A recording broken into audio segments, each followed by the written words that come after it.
He appeared in a perfectly tailored suit, ready to lead a major tech conference. But the hotel staff looked at him like a stranger and asked him to wait outside. What happened next would shake the entire company. At 7:58 a.m., a sleek black BMW rolled to a stop in front of the Hadley Hotel in downtown Seattle. The morning sunlight reflected off the glass, illuminating the charcoal gray suit of the man stepping out. His shirt collar was crisp, his navy silk tie neatly knotted.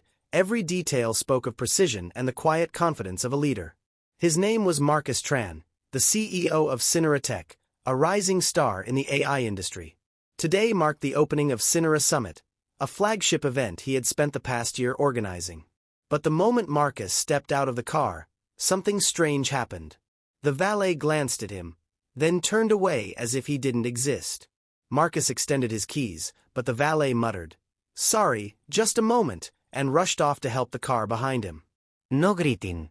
No attempt to take the vehicle. Marcus parked the car himself and walked back to the main entrance.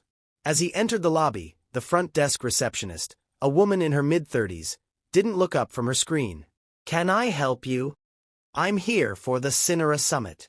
Maple Hall, second floor. I'm the event organizer." She glanced at him, frowned slightly, then said, "Are you with one of the vendors?" "No, I'm the CEO of Cineratech." She paused briefly, then offered a forced smile. "I'm sorry, the conference room isn't ready yet. Please wait outside for a bit." "I'm also the keynote speaker," Marcus replied, his voice calm. "Yes, but at the moment, you still can't go in." Before Marcus could respond, another staff member, a young man in a blazer with an earpiece, approached. "Are you security for the event?" he asked, eyes narrowing in suspicion. No. I'm Marcus Tran. "I organized this summit."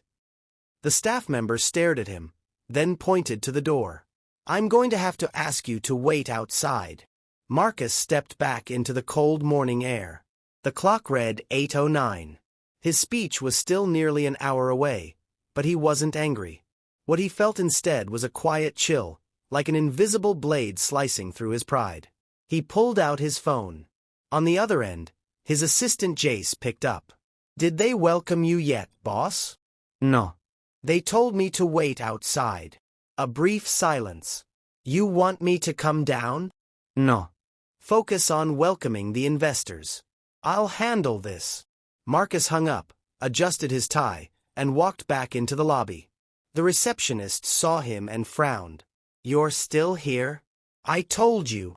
"I waited," Marcus cut in. "Now I want to speak to the event coordinator. My name is Marcus Tran, founder and CEO of Cineratech. We've booked Maple Hall and 2 hotel floors for this summit." This time, her expression faltered. She looked at him more carefully, then stammered, "You're Marcus Tran. Please hold on." The young man with the earpiece rushed off. Meanwhile, the investors began arriving, middle-aged men in plaid suits, warmly greeted with smiles and firm handshakes. No one asked for their names. No one told them to wait outside. But Marcus. Still no handshake.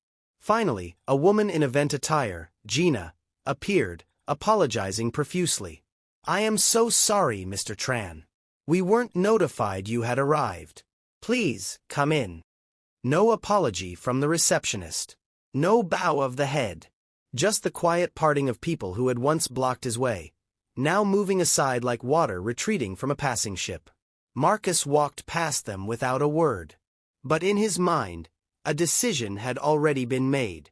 He entered the speaker lounge, closed the door, and called, "Tammy, cancel the summit here. Move everything to the Altara Hotel. Tell all the guests clearly, this isn't a technical issue, it's a matter of principle. Move everything in under an hour. As fast as possible. Cancel the room bookings, too.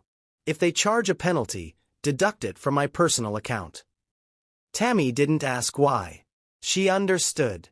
By the time the summit began, the guests, speakers, and partners had all gathered at the Altara, a hotel just a few blocks away. The new venue was bright, tidy, and perfectly prepared. The staff greeted Marcus like they'd known him forever. He stepped on stage, voice steady. "Today, I want to thank everyone for your flexibility. The venue change wasn't due to an oversight. It was because I believe where we gather should reflect the values we stand for." He paused, scanning the audience. "This morning, I was asked to wait outside, twice. I parked my own car. I introduced myself. But no one cared who I was. Because to them, I didn't look like the person in charge. But I didn't come here to beg for respect. I came here to create it." The room fell silent. Then applause broke out. Not out of pity, but admiration. Back at the Hadley Hotel, Maple Hall stood nearly empty. The receptionist looked around, puzzled. By day's end, a termination notice from Cineratech had arrived. No legal threats, no public outrage. Just a quiet, costly withdrawal. The story spread quickly, without press. Just whispers in boardrooms, a few forwarded emails. Soon, other companies quietly canceled their bookings at the Hadley. When an employee later asked Marcus, "Why didn't you get angry? Make a scene?" he smiled. "When I was 19, I went to my first job interview with a perfect GPA. The receptionist thought I was a delivery guy. I waited 2 hours before realizing they'd forgotten me. I didn't get angry. I just left. And found another door." He paused, gaze distant. "I used to think that if I was good enough, they'd see me for who I was. But no, degrees, money, nice suits don't erase bias. So I don't stay to fight for recognition. I leave, to show them I never needed their validation to begin with." Marcus ended that day in his quiet office, beside a whiteboard filled with ideas for the future.